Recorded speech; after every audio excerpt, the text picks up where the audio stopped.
Good evening, everybody. If I could invite you kindly to take your seats, wrap up your conversations, and if you have a phone that beeps or tweets or plays the marimba, if you could silence it now, I know our speaker would be most grateful.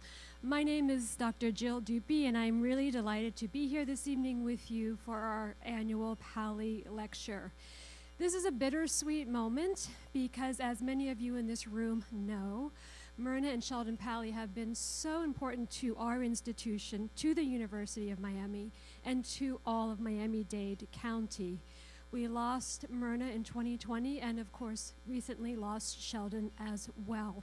So in addition to welcoming our esteemed speaker, Michael Janis, this evening, as well as Lisa Palley, I wanted to take a moment to really reflect on the greatness and wonder that was Myrna, and also more saliently this particular evening, Sheldon.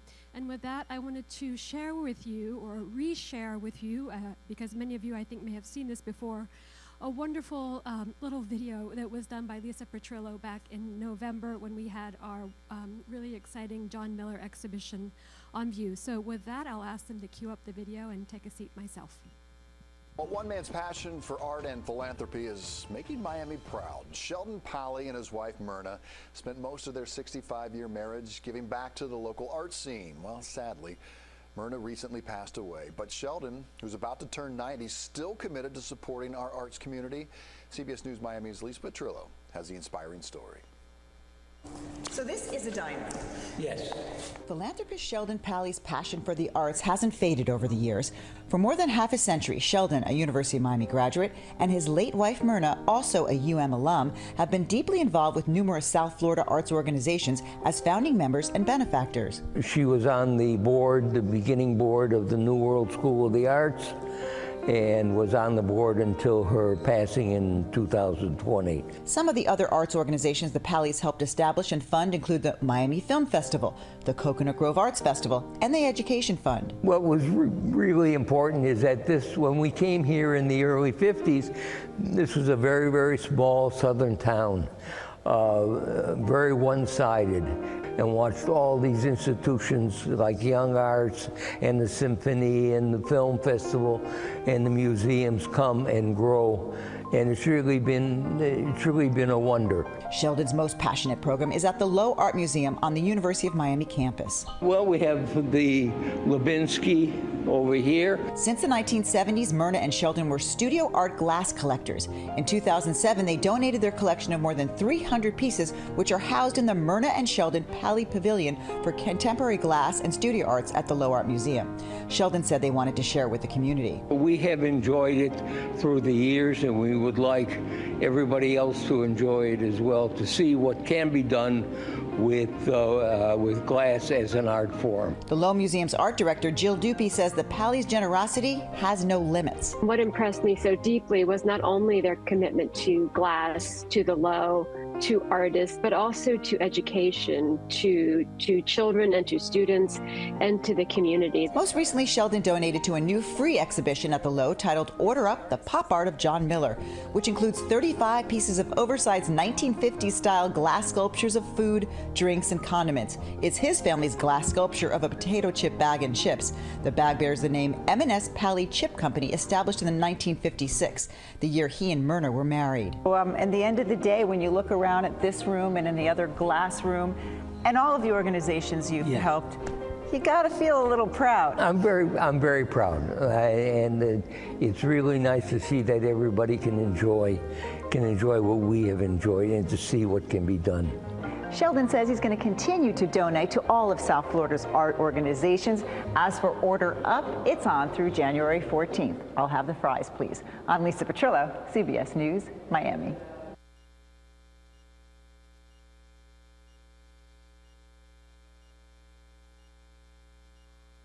I hope you enjoyed that as much as I did, and as much as we all enjoyed the show and seeing Sheldon really in his glory during the run of that very, very special exhibition.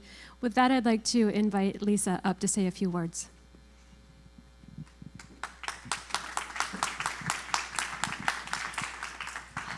Hi, I'm Lisa Palley. For those who don't know me, I'm Lisa. I'm the oldest child of my parents. I have a sister, Donna, and a brother, Kevin, and we're very sad to have lost my dad, but they have left such a tremendous legacy for you all to enjoy. We invite you to, visit the pavilion. I'm here if anybody has any questions about anything, and there's more good stuff coming down the pike. So I thank you all.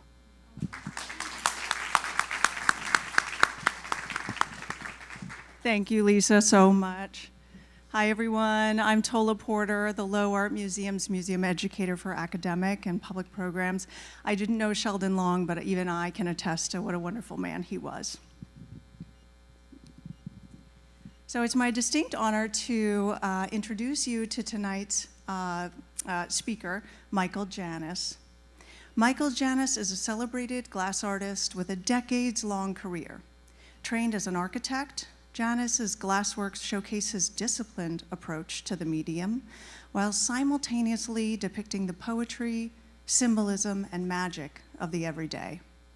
Now co-director of the Washington Glass School, Janis has taught at the Penland School of Crafts, the Bay Area Glass Institute, and the Glass Furnace in Istanbul, Turkey. In 2012, he was awarded the Fulbright Scholarship to the University of Sunderland in England, where he was an artist in residence at the Institute for International Glass Research.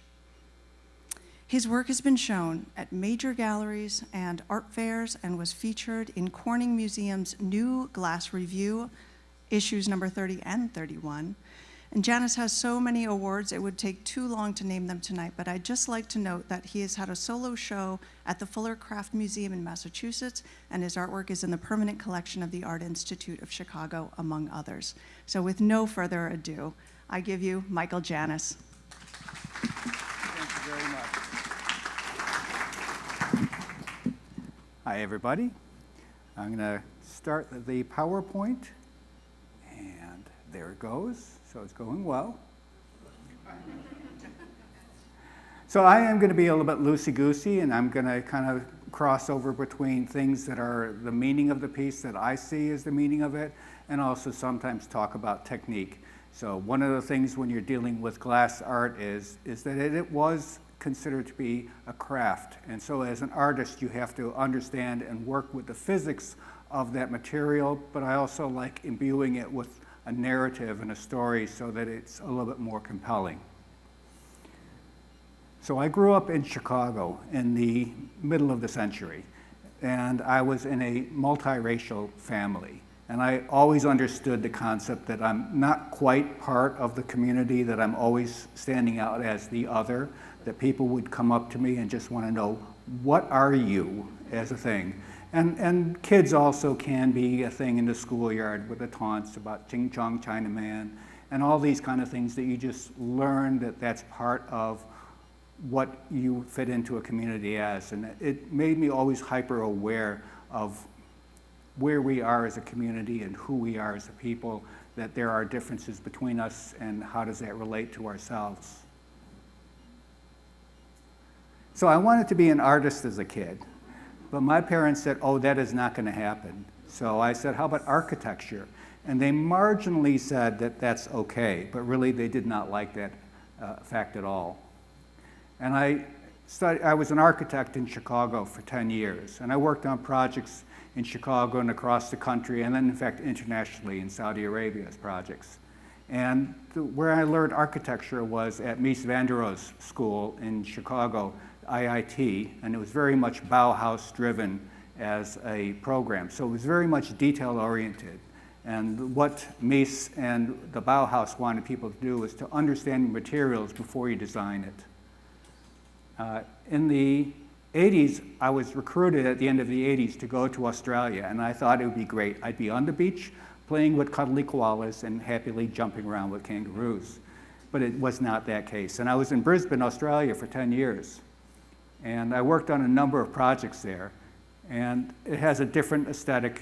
I had to learn what Australian arts forms were and how to present Australianness through the eyes of an American.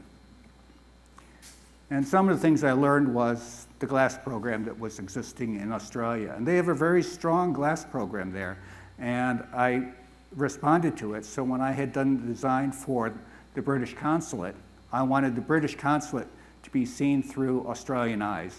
So I would be incorporating a lot of the Australian materials, and that included glass. But I designed it like an architect, and what that means is not the way that the glass would want to be done.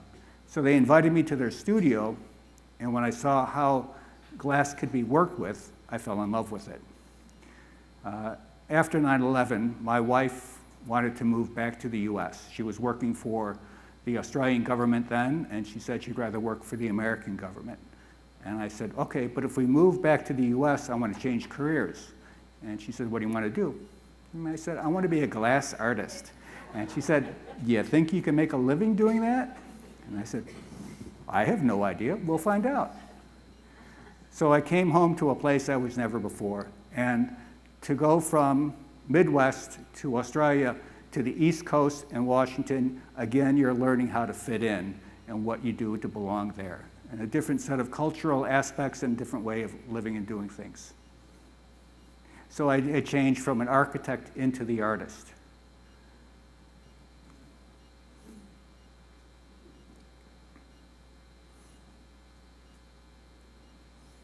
And my education was kind of a mixed bag. I would go to places like Penland and Haystack and Urban Glass in New York. And then I also had found in Washington, D.C., there was a place called the Washington Glass School. And I was their shop monkey. I did setup and takedown of every project, every instructor I worked with. I worked with all the studio artists, and I had my education being very much one of hard knocks. You had to be there early, you had to clean up, you had to divest the kilns of anything that was in there and then set it up for the next class. So it gave me a very intensive course of how you work with glass and how you work into practice. I'm going to talk a little bit about my technique. I do a thing called sgraffito, Italian for little scratch. And I'm using finely ground glass, black glass, to the consistency of powdered sugar. And I sift it onto a sheet of glass, and I push it around with an X-Acto blade until I make a pattern that I like, and then I fuse it into the glass. And then with that glass, I can pick it up and see how much more do I want to work with it, or how do I want to lay it up with other components. And when I'm saying how do I want to work in a layered thing, this is a little story of how I'm setting up something in a kiln with an object. So I would start with a concept, and then I'll start making the piece in different layers of glass. But I work backwards and forwards to say how do the layers align. And then in the kiln, I start with the bottom layer first and just keep on building on top of it.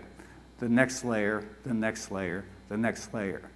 And the glass is about 1/8 of an inch thick.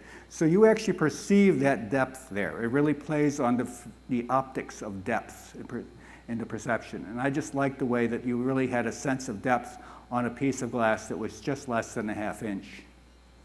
And then the fired piece also matures all the colors, and you have a piece that is a lot more powerful when it's all turned into a final slab. Now, I also get a lot of questions, people saying, who is the model for your pieces? And the answer is, it's my wife. She would be happy to pose. I just wanted to see how does the shadow of a hand look when you put it around there, that it's not important who the subject is because I'm turning it into something else with that imagery. And she was an artist too, so she doesn't mind posing. And I'm saying, if you're modest, I will change your head so that they won't know that you're naked there, you know? In fact, I'll change the head completely. Who would know? And I just started getting used to telling people, oh, the model, that's Kay, that's Kay. And then it was a male figure, and I said, oh, well, there's things about Kay you might not be aware of. I'm also at that age where a lot of people in my family are passing away. And since I'm the artist, I get all these photographs of family, and they have no idea who they are or when they are. But there's such beautiful narrative imagery, and they're so compelling in their stories that you can see implied with them that I feel compelled to use them in my artwork. And they became part of the storytelling that I wanted to create. And I just love the idea that I'm giving a second life to these images. And sometimes, because I know a little bit about the subject of them, I can be very direct about it and give a straightforward story. And sometimes, when I know that there's a sad story to it, I let that piece come through as well. And I like the way that these things have a sense of intimacy to them and that there's almost a shared cultural connection to them, no matter what the background is.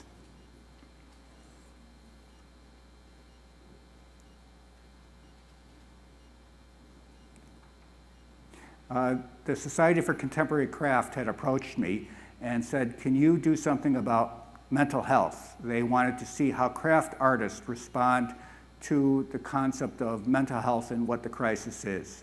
And I was the glass artist that they approached. And I wanted it to be something that dealt with how we're all connected to each other, and that there's, I like the metaphor of glass being something about transparency, and that it is something that you can see through. There's a vulnerability in that transparency that is part of it, that also would be allowing people to see how we're connected. If I had an overlaid face of one on top of the other, you actually have a third face where they overlap. And that was, to me, the whole concept of, there's aspects of this piece that I wanted to touch about mixed state, where you have more than one personality. I wanted to have a thing about where we're touching each other and we don't even be aware of it. And I like that whole psychological aspect of the glass and what you do with faces and portraits and figures. So I began to explore that more and within my artwork. I had done a whole series that was based on Erasmus Darwin. Erasmus Darwin is Charles Darwin's grandfather, and he did a lot about botany and what plants had learned in that, essentially the sex lives of plants. And I like the idea that the plants had worked very hard to be attractive to the other insects to pollinate them, that I said, what if I applied that to people and then crossed over to the plants as well? So hyper-attractive people who are covered by nature. And I like the idea also that their attractiveness is somewhat obscured by the plants and flowers. And then it also gave my flat panels a lot more dimension and a lot more texture, and the way that light and color would be affecting itself when the light was shined on the piece. And just to give a little story of how you make those pieces, it's a lost wax process. You make a clay form, and then a wax form is made from that. And then you're going to be putting it into a plastic bucket, and then mixing plaster and silica with water. And then you're going to be pouring it in until it sets up. And then you melt out the wax, and then you are able to cast glass into those pieces, and they take on the shape of the original flowers. And it's a very long, busy process because you're doing many steps. And then when you chisel away the plaster, you got to make sure you don't destroy the flowers inside. And I'd be saying, great, I just need 500 more of these. And my studio assistant at the time loved that idea. She couldn't wait. And again, it really gave a different feeling to the piece when you have it with that dimension to it. And we're also in the era where all of your artwork you have to photograph. And when you see it as a flat JPEG, they think it's a painting. But really, I wanted there to be a much more sculptural aspect to it. And I actually like to work in series, so I do multiple pieces within that series. And I just like the way that you could keep on going with this kind of piece and how it would work.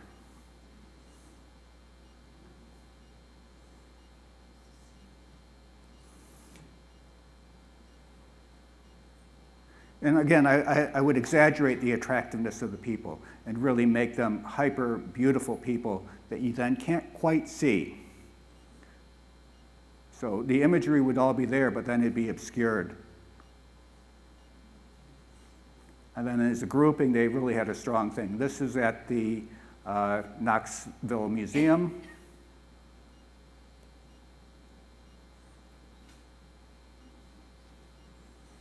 Now, the only thing is that people wanted to see the eyes of the pieces. They kept on saying, you're denying me what the one thing that really connects me to the people are the eyes. And so I began to kind of cheat the eyes just a little bit. And then they wanted to see a little bit more. How do I see who that person is? And so I just started kind of slowly raising the line of where the flowers are. And actually, you might recognize that piece. And then I just started pulling them all away, just saying, here's your face with flowers and butterflies. And then I just said, you know, I'm going to say this is starting to be the end of the series because I think it's reached the point where it's starting to move away from my original concept. And even though I liked them and it was a strong piece and I had always done well, presenting these in shows, I said it's time to explore a different direction. And so I wanted to do something that kind of used the actual piece, and I'm going to show you how many firings it takes to do a frit powder drawing. Because I'm firing a little bit, and then I'm adding more powder. I'm firing it, adding more powder. So it's kind of a building up of the density and the color. Because when you put powder under a sheet of glass and you melt it, it's actually a very small amount of glass. So you have to keep on adding to it, adding to it, and adding to it. So when I'm doing the piece, I usually start out with the features. And then I'm just keep on adding to it, firing it. And some of the colors too, when you work in powders, the colors aren't true until it fires. So the eyes are actually a dark brown, but it doesn't show until you fire it.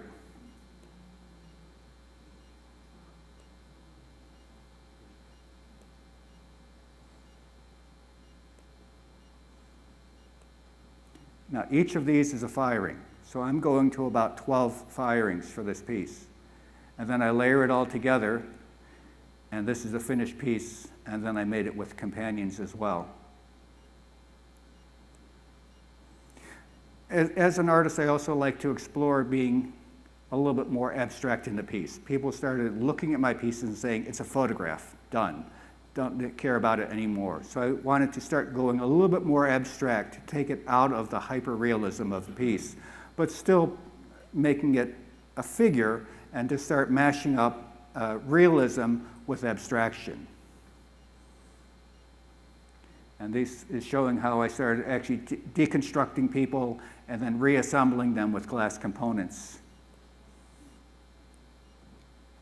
And you're seeing how a sketch becomes a finished piece, that I start working at it and letting it evolve as I work onto it until it became the finished piece. And then I do like to present them in a grouping, because then it starts having that feeling of an installation piece. And if you people ever went to Chicago, they used to have a show based on material-based artwork called Sofa Chicago. They also did New York and Santa Fe. But that was a great place to show very material-based sculpture and artwork. The scale of my pieces also were a thing I wanted to do. I wanted to do bigger scale. I wanted to be massive in size.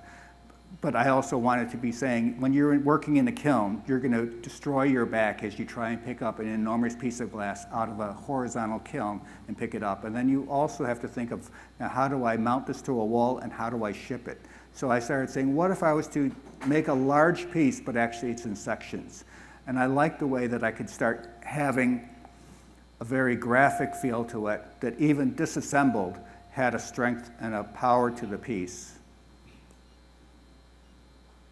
So this is what a 4-part piece is, and it's roughly 40 inches wide by 60 inches tall. And you can see the scale of it, and I happen to wear the exact same colors in my clothes. And this is the residence in New York that actually it now resides.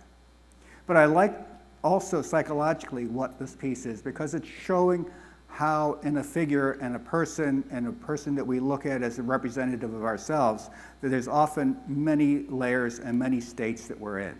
That you might present a calm face to all the outside world, but there's actually something going on beneath the surface. And that also is one of those kind of things that glass is able to do with that translucency, is start showing that there's something beneath it as well.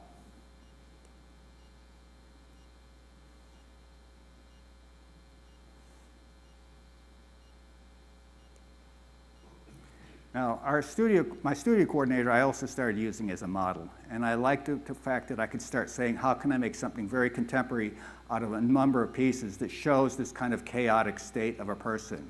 And I used Christina as the model for the piece that's on the show card. And I said, I want it to be something that shows her attitudes and everything about her. And so I had her be the model for this. And I think I've kind of captured her, because she's giving me both a sense of vulnerability, and then she's also giving me the stink eyes, saying, no, she does not want to do this. But it also is a thing that starts playing on the whole concept of an assembled piece that gives you many different ways into it. I also like the idea that I'm using much bolder colors, that I'm being a lot looser in the presentation, that I'm being less concerned about the realism of the piece and more about the emotional context of that work. That it's just something that draws you in, just like the way that the eyes were. I wanted to really exaggerate how the eyes were in the quality, because that is, as humans, we look at eyes to be our way into that person. We look at eyes for cues as to, are they telling the truth? Are they angry with us? Is there something that we should know more about them based on their eyes? And then also, as you walk around the piece, you have a different sense of it as you see it, because you see it both fragmented and as a whole. And I like the fact that each individual piece would work as an artwork piece by itself, but as together, it makes a much stronger whole.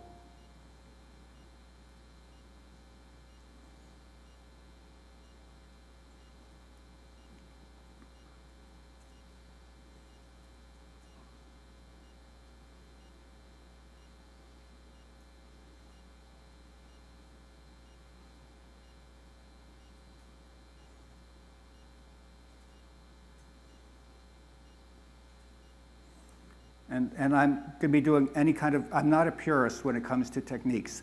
I'm pretty much staying straightforward with the glass and the fused frit powder drawings, but I'm also using enamels a lot more expressively as a background piece to it, and it gives so much more of a painterly feel to the piece. And that's the thing where I'm saying is the glass is a canvas, because it is something that lets you bring glass out of the craft world again into a different way of looking at it. I actually also started using the sculptural concept of low polygons. So it's actually very dimensional and textural. This piece is around 3 feet high, but it's also very interactive. And the fact that I use mirrors with it, also as a viewer, when you walk up to the piece, you actually see yourself in the piece. You're part of the artwork. And it also changes and reflects itself. So as you walk around it, you have a different feel to it. And it becomes much more of a holistic artwork piece that is in all part of the world and everything around it. So you'll actually see the photographer who's recording this as he rolls his camera around. And the way that some of the glass is translucent, so the light goes through the piece and shines itself on the wall. But I'm still keeping true to the concept that you can still understand that this is based on a figure study, but it's much more abstracted and much more sculptural.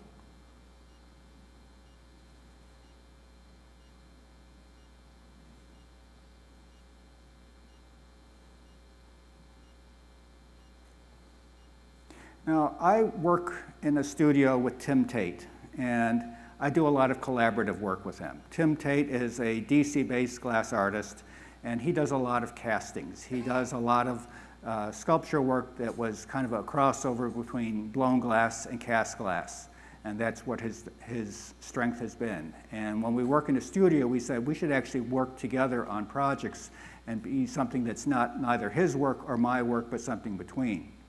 But however, when you work in a collaborative scene, you have to be careful of how you work, because sometimes someone else's personality can overwhelm you. Tim is a larger-than-life type of person.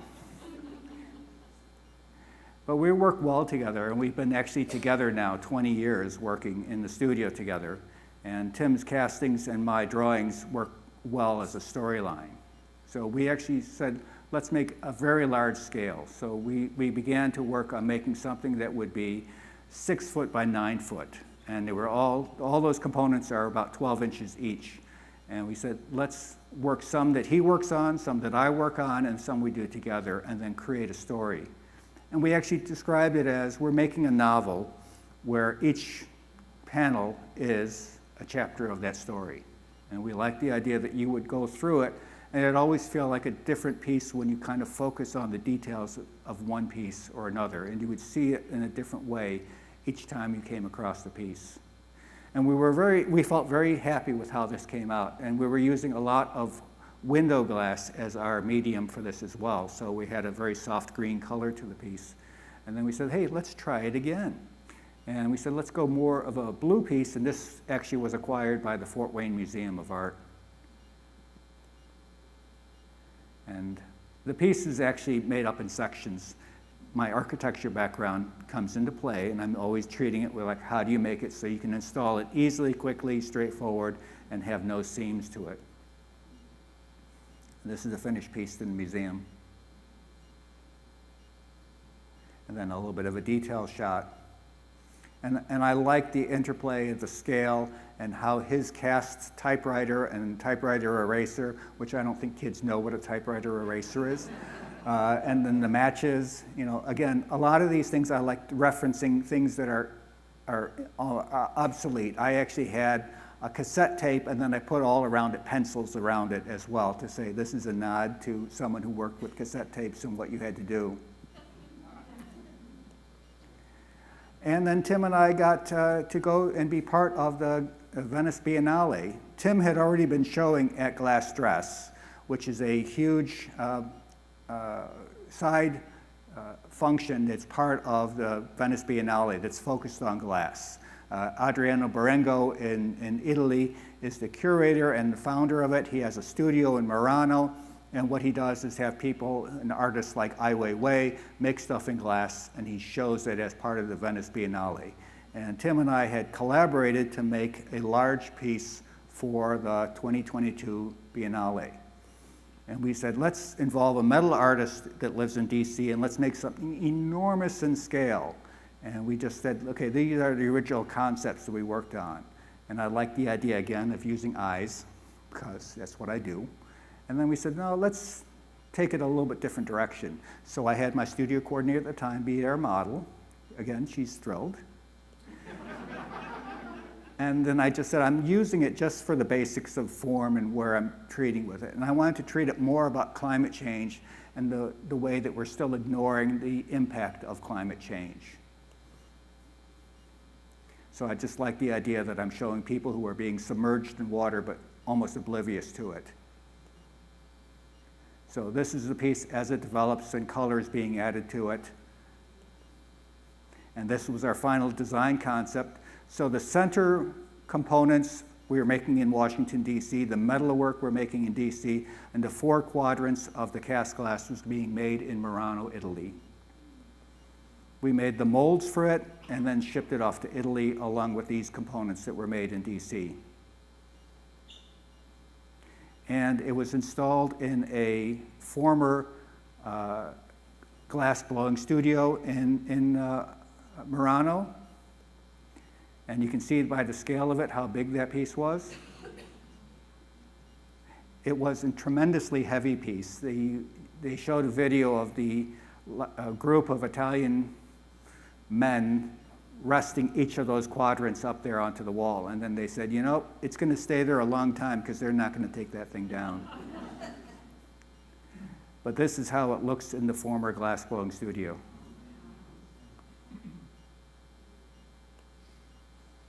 Now, I'm also one of the directors of the Washington Glass School, and that school is all about getting people interested in glass. We're not as high a level as what you have at the University of Miami. These are almost all going to be beginners, and they're all going to be people who just said they have an interest in glass. Well, how do they start with it? And we just like that. They take them to one level and then say, learn it, and now move on to the next. And it might be at a place like Penland or Haystack. But it does something that really creates community in the arts world there. And so we are one of the name players in DC, saying that that's something that has made DC a recognizable presence in the glass world. And we have a number of artists who use the studio as a place that they can make pieces for their other artwork. And this is the artist that made the metalworks that was in the Venice Biennale piece, and he has work in the Smithsonian Renwick Museum that he did the chairs, seats, and the tabletops at our glass school. And also, as a studio, we're able to do public art, and that became one of our strengths, was to say that we're going to be making large-scale site installations. And again, being the lapsed architect, it made me feel good that I wasn't saying that my entire 20-year career was for naught, that I'm actually using it sometimes. And in the public art, we're just saying these are works that are in the public realm. But we actually found out one of our strengths was inviting community to be part of it. When we had done this work for I'm going to go backwards, for a healthcare center, it's in one of the poorer neighborhoods of Washington, D.C., and their first concern was, it's glass, it's going to be destroyed. And that, in fact, some of the gangs had taken to an aluminum sculpture that was in a park. They brought out bottles of liquid Drano and poured it into the piece. And I'm saying, wow, if they're not just saying, I found a twig or I take a knife and I cut it, they actually were bringing in bottles across the park to pour on the piece. They were really planning this kind of defacing. So we said, invite these gangs. We want the gangs to come to the studio and make the glass work, because then they will take ownership of it and they will make sure nothing happens to it. And we actually had, once the workshops began, we actually had everyone in the community coming in. And that piece has been up now since 2012 and hasn't had no problem to it.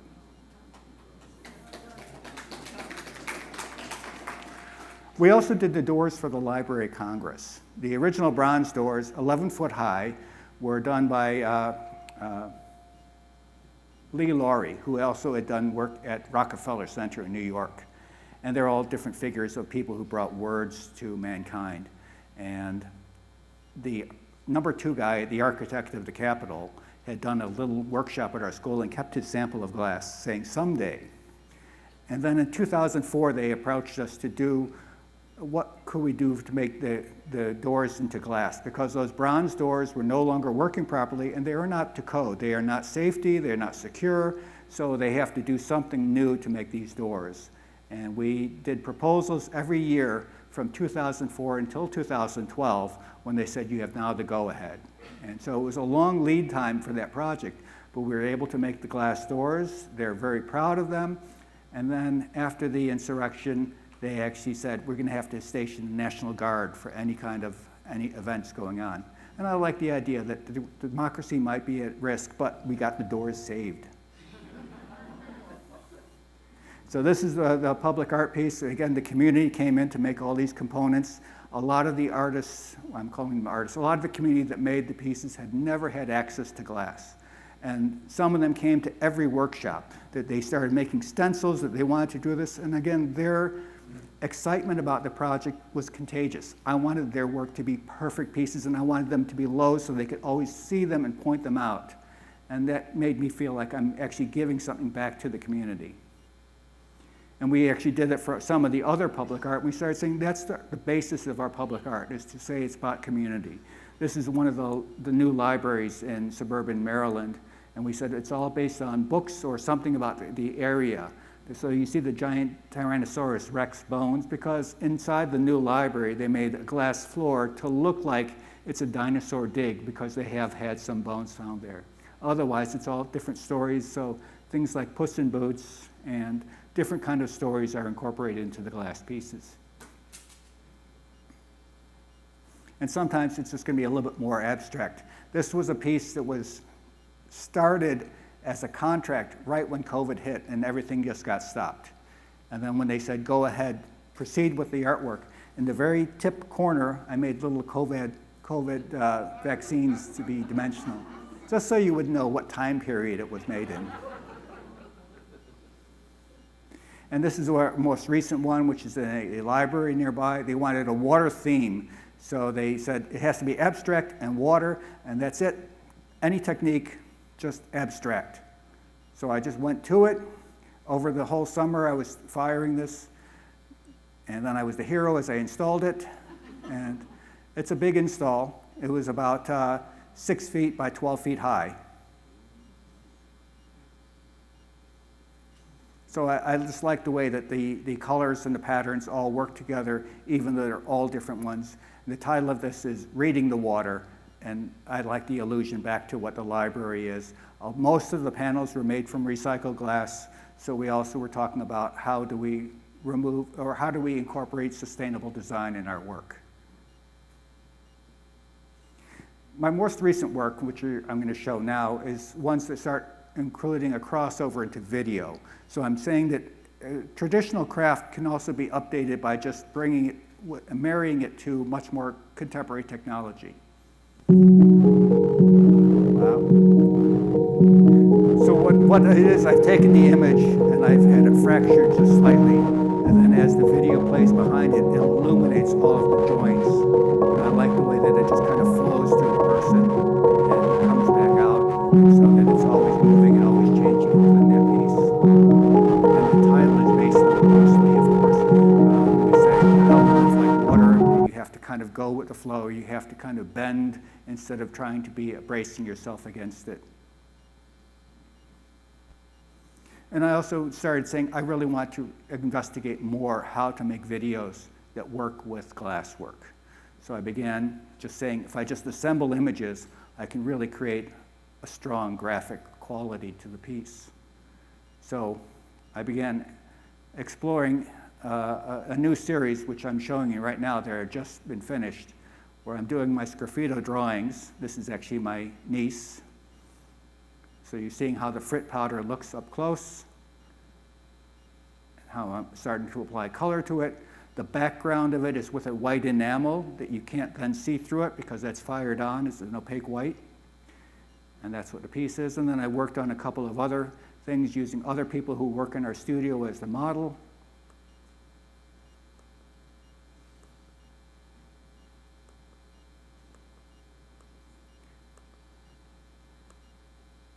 And that's how I apply it on the enamel. And this is what the final pieces are when I apply them with the video components. And I love the kind of idea that it's always moving, always kind of becoming a different entity. I mean, she almost looks like she's winking and talking when the video plays through that image.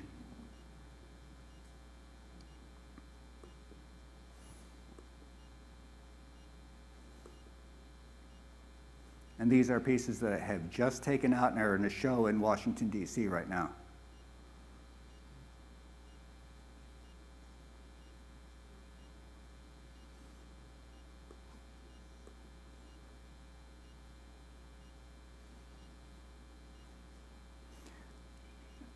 And so these are my most recent works, but I thought I would end my talk about what happens when you sometimes get a commission piece. So in the mid-2000s, so around 2007 or so, an art consultant in Atlanta had seen one of my small sculptures that were about 12 inches high and said, we're doing a hotel in Washington, D.C. Can you make a lobby sculpture? But we want it 6 feet high by 6 feet deep, and we'll pay you $5,000. And I said, oh, that's not going to happen. So they increased the budget, and they said, but they want to make sure that it incorporates the space and it really fills it out. And I said, I can give you something that has an echo of that feeling, but I'm going to change it a little bit, and I'm going to really play with the depth of the piece and have that sculpture work backwards. And I'm using window glass, so this is all float glass. And again, being the elapsed architect, I love the idea of using building materials and for artwork, to create artwork from. So that's how the sculpture looks in the space as you enter the building. And these are how the sculptures are on the side. And then if you remember the newspaper called The Onion, they actually saw this piece and they wrote about it. But they described it as the fucking creepiest windows ever. But I didn't care because The Onion recognized me and they used it. So that became a thing where I said, you know, you be happy with what kind of attention you get because you'll never get it anywhere else. And that's the end of my talk.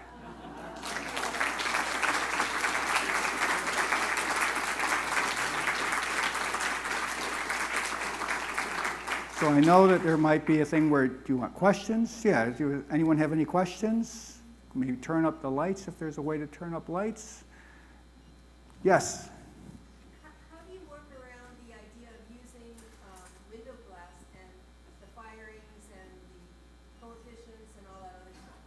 Well, there is some chemistry in glass. You have to say that the colors and the frit powders that you're using with it have to be compatible with the base glass. Because if they're not compatible, it might melt together for a minute, and then it'll start cracking as it moves because each one moves and expands on its own rate.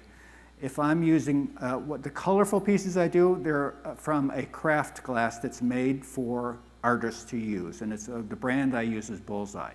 But when you use window glass, that glass can be made anywhere in the world at any time, and they change the ingredients based on the season and the raw material costs. So that one becomes a lot harder to be compatible with it.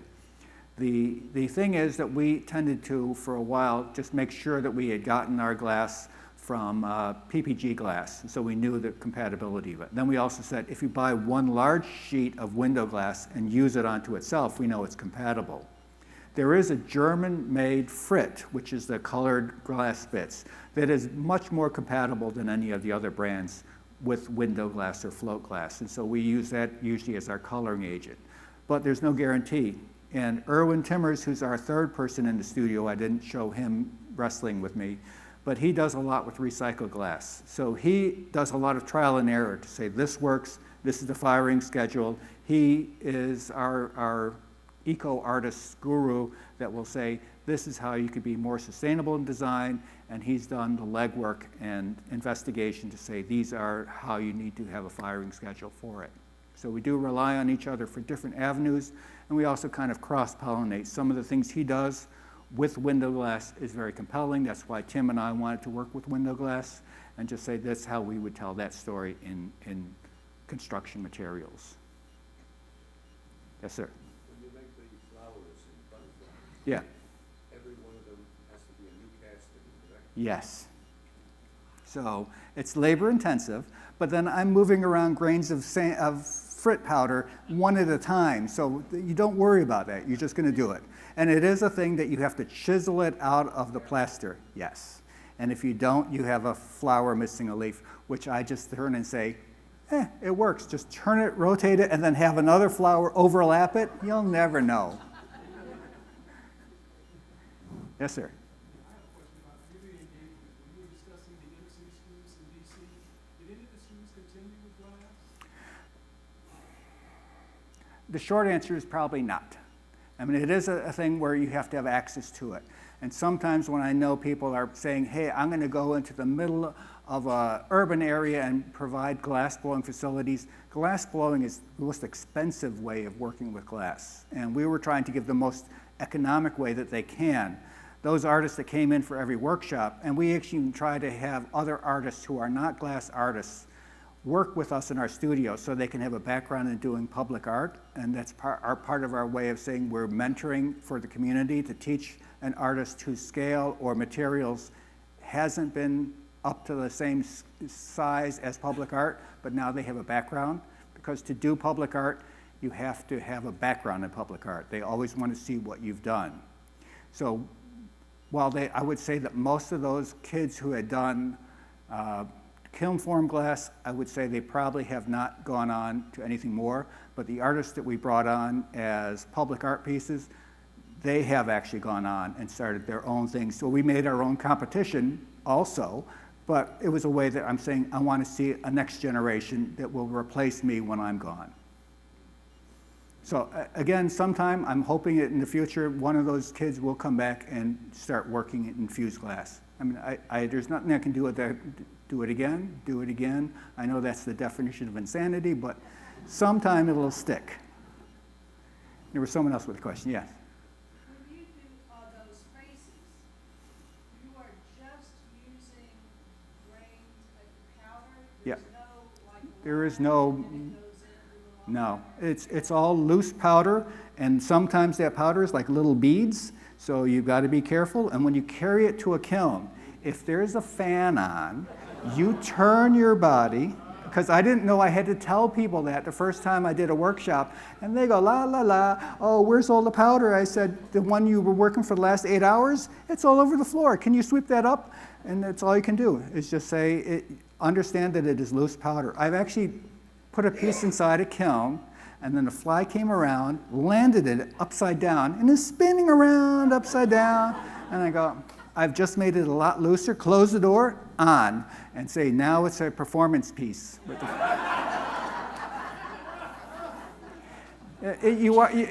I'm very meticulous in making these lines perfect, but then when you fire it in the glass moves the way glass wants to move. And so sometimes the black color soaks in more heat and it makes it swerve. And I like the looseness that it generates in itself. And I just tell myself that if I did not be so precise with it, it would look a lot different than the way I want it. And I'm obsessed in making it being as perfect as I can when I turn on the kiln. You do your dance to the kiln gods to make sure that they don't have a problem with the relays, but you just say you never know what's going to come out of that kiln.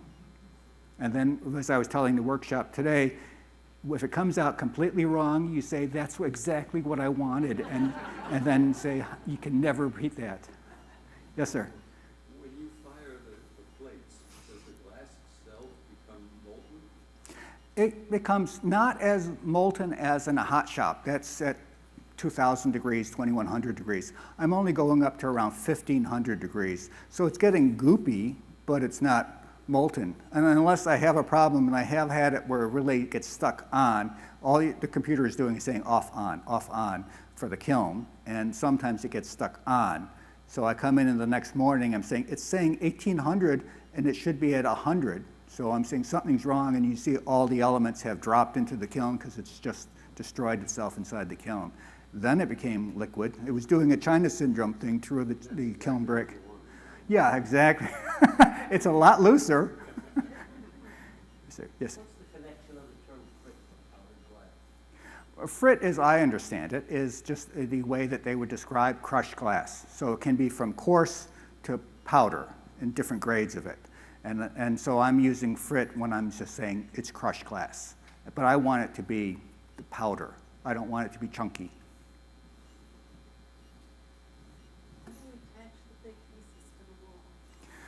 I make metal frames, so sometimes they're aluminum, sometimes they're steel. And then I fit the glass inside of it, and I use a silicone connection between it, because the silicone is going to help cushion it, because the steel and the glass are going to move at different rates.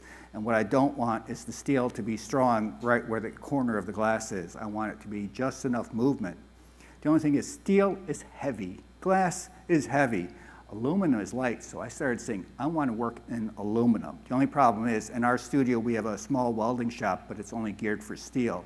So for me to knock up frames, it's faster in steel.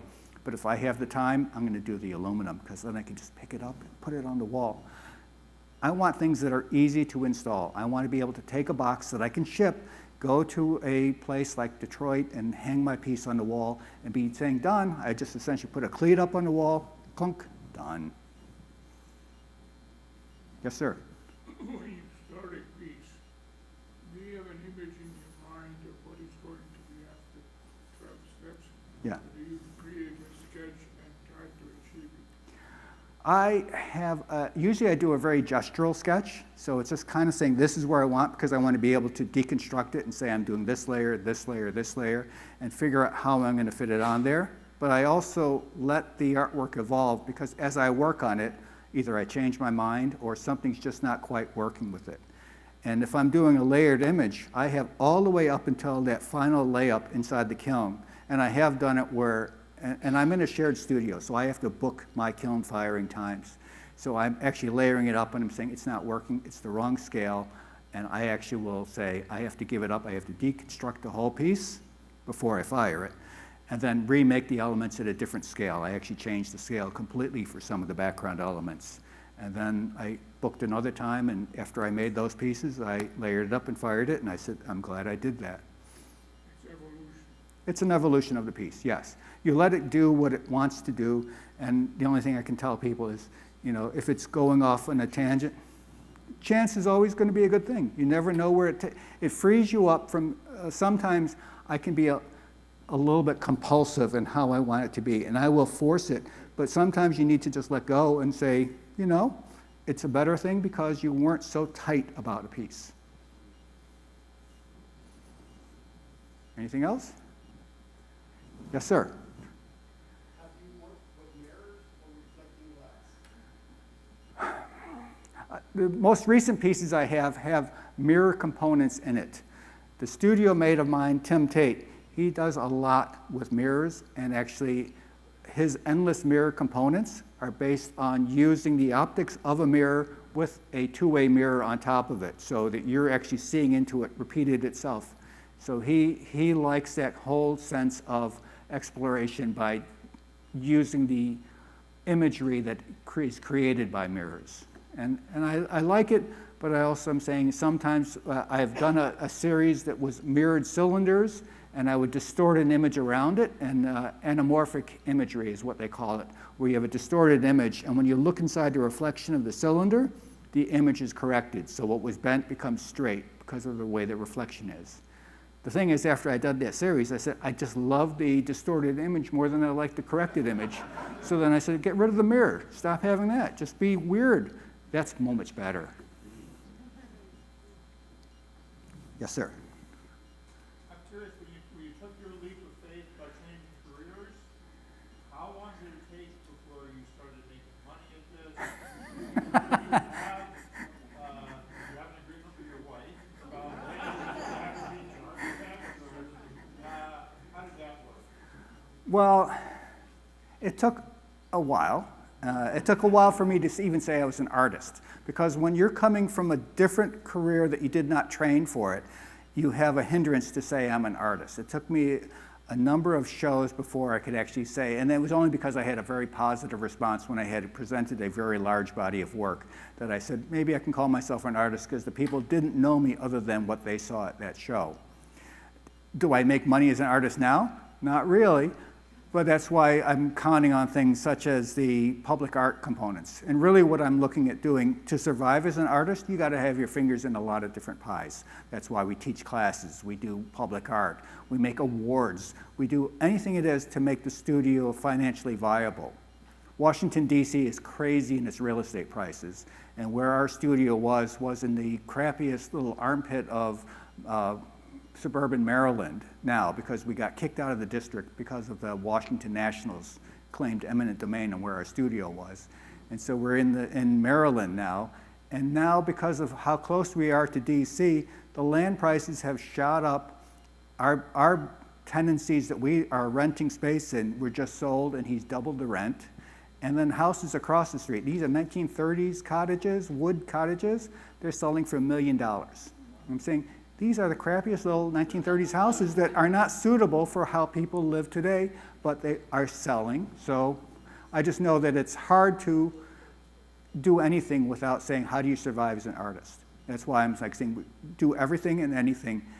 If I sell pieces, I'm happy. My wife, knock on wood, she has my insurance covered, and so all those kind of things. She works for the U.S. Judiciary. She is working at designing how to constrict the footprint of the courthouses, because what courthouses had in the 1940s, when you needed paper and everything else stored, and security is different, they're trying to condense it down to a smaller footprint, so you don't need the same ginormous offices and libraries and everything else. And so her work, she is a big investment into what we are as a financially solvent couple. So God love her, and that's why I say she is in every piece, because literally she is. Maybe with that wonderful final comment about your lovely wife, we can wrap it up, and let's all go enjoy some time at The reception right over here, and thank Michael Janis for that amazing talk.